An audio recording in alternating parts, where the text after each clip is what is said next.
कि I am always in of them कि भाई कैसा चलता है तुम्हारा दिमाग यार ऐसे। आई मीन ये ऐसा साउंड कर रहा है कि हमारे जमाने में तो ऐसा, तो ये सब अब आया है कि एडी अलग है, कास्टिंग डायरेक्टर अलग है, पोस्ट प्रोड्यूसर अलग है। हम लोग सब करते थे the whole process of film making from start to end. A film is never made by one person, it's a whole team. So कोई एक क्रेडिट ले रहा है उसके लिए नहीं, I mean it's the whole team. अकेला कुछ नहीं होगा and finally the film is bigger than all of us. Daily soap सिर्फ नहाने के लिए है।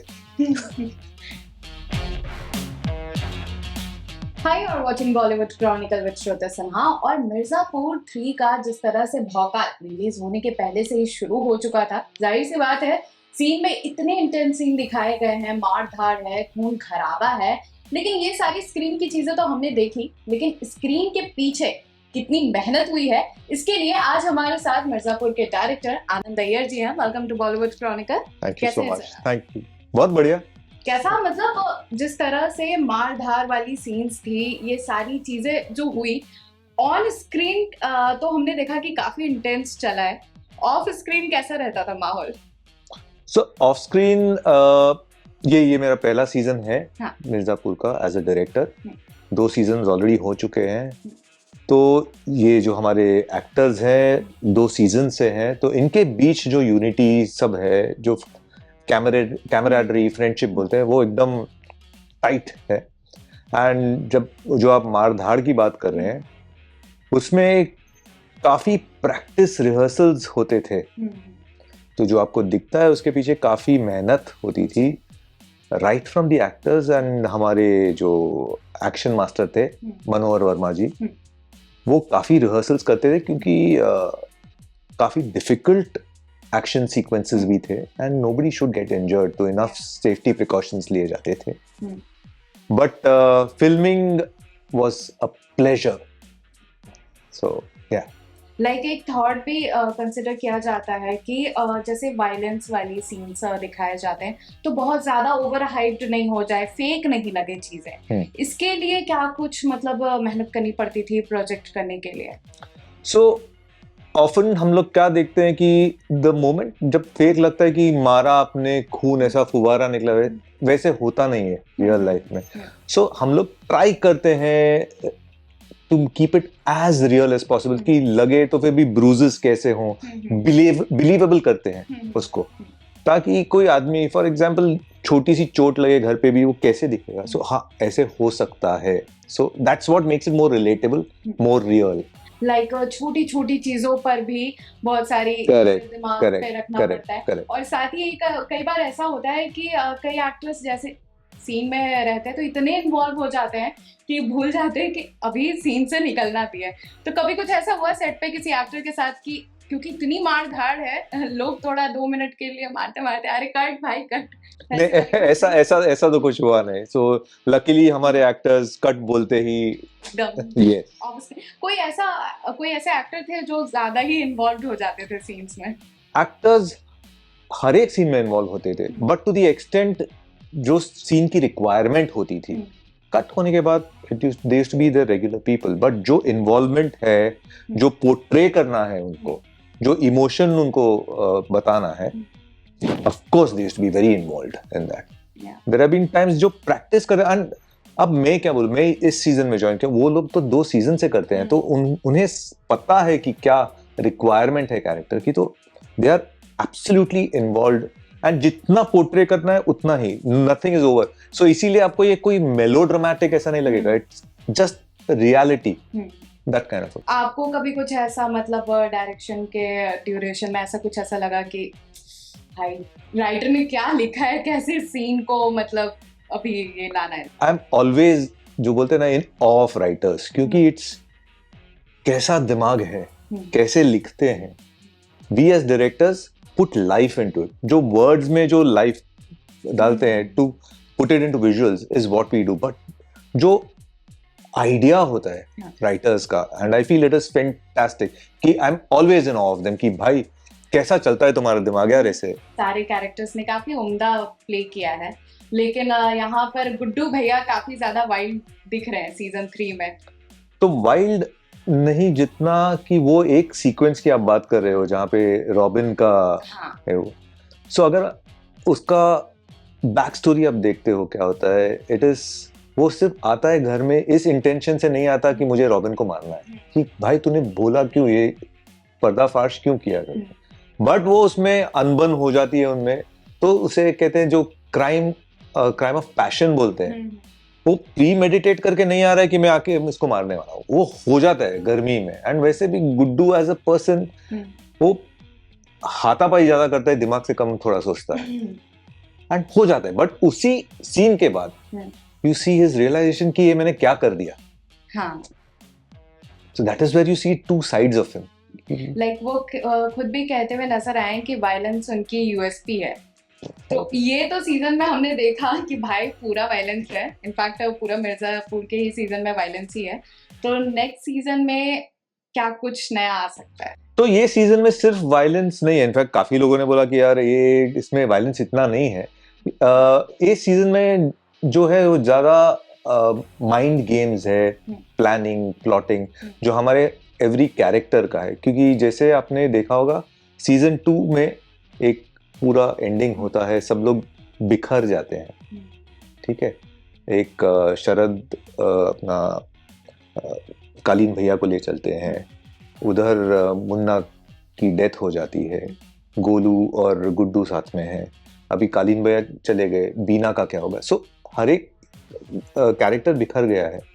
अभी लोगों को पता नहीं कि कालीन भैया जिंदा है या मर गए, यानी गद्दी खाली है, अभी हर एक को गद्दी पे बैठना है। तो हर एक की सोच क्या है, मैं गद्दी तक कैसे पहुंचूं, क्योंकि पावर है गद्दी में।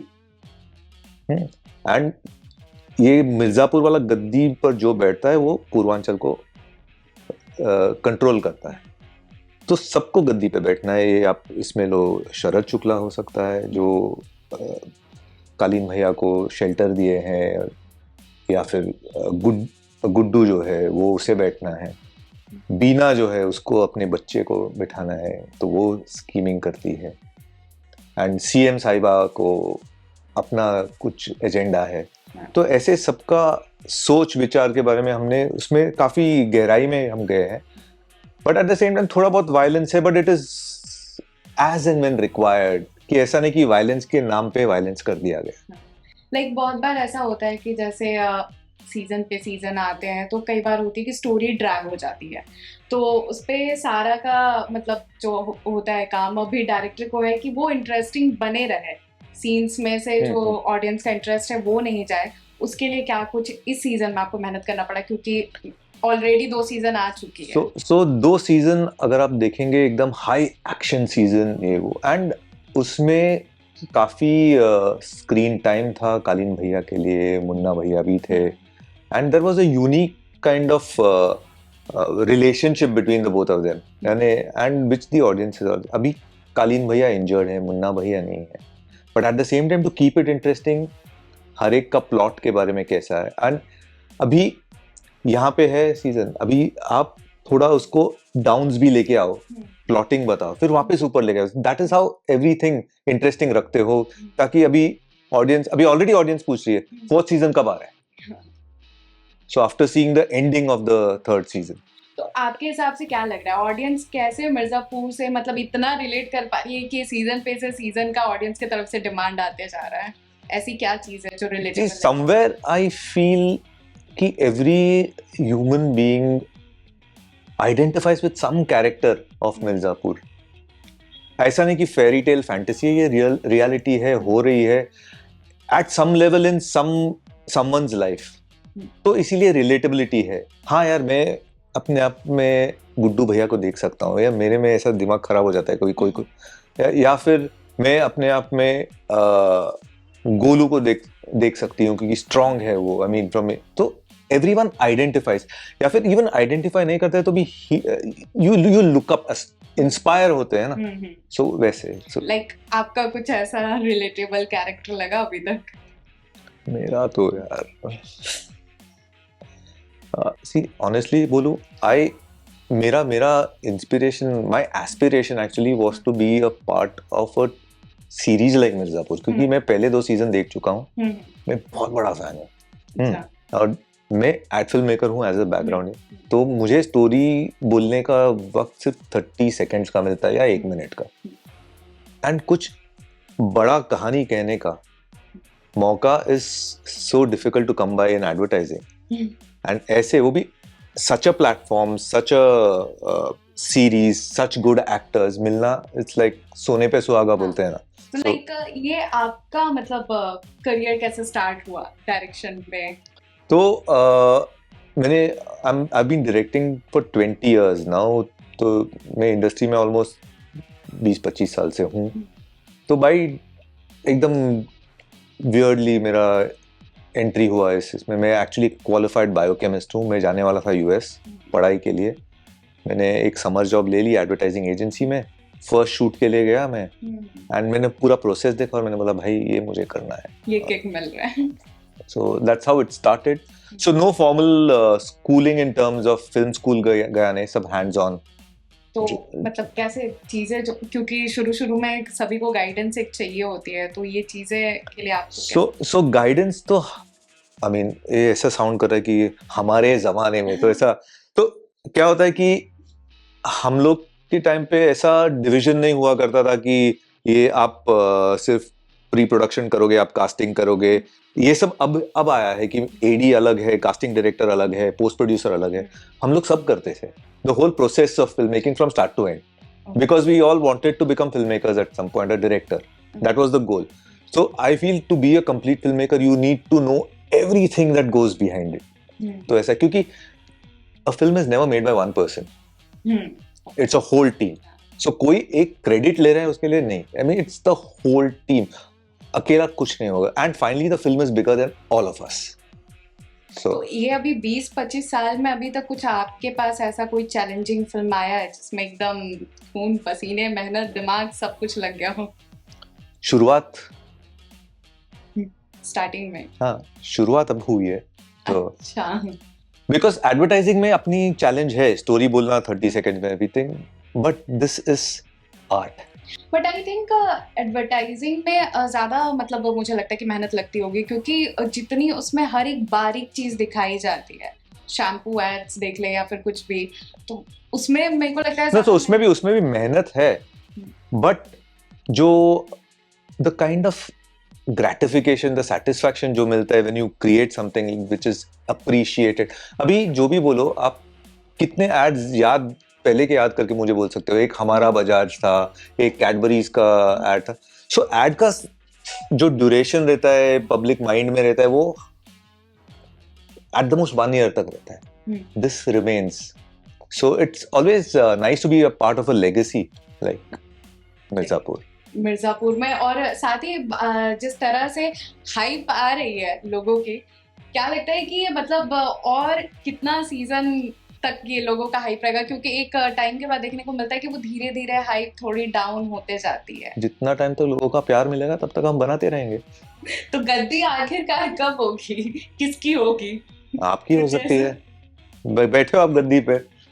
So I mean that's the challenge. I mean we keep reinventing and seeing, and it's all the love of the people, no? जो बोल रहे हैं कि अभी जो भी बोले पब्लिक, नेक्स्ट लाइन होता है ऐसा, सीजन 4 कब आ रही है, उसके लिए तो 4 साल नहीं वेट करना पड़ेगा ना। हाँ।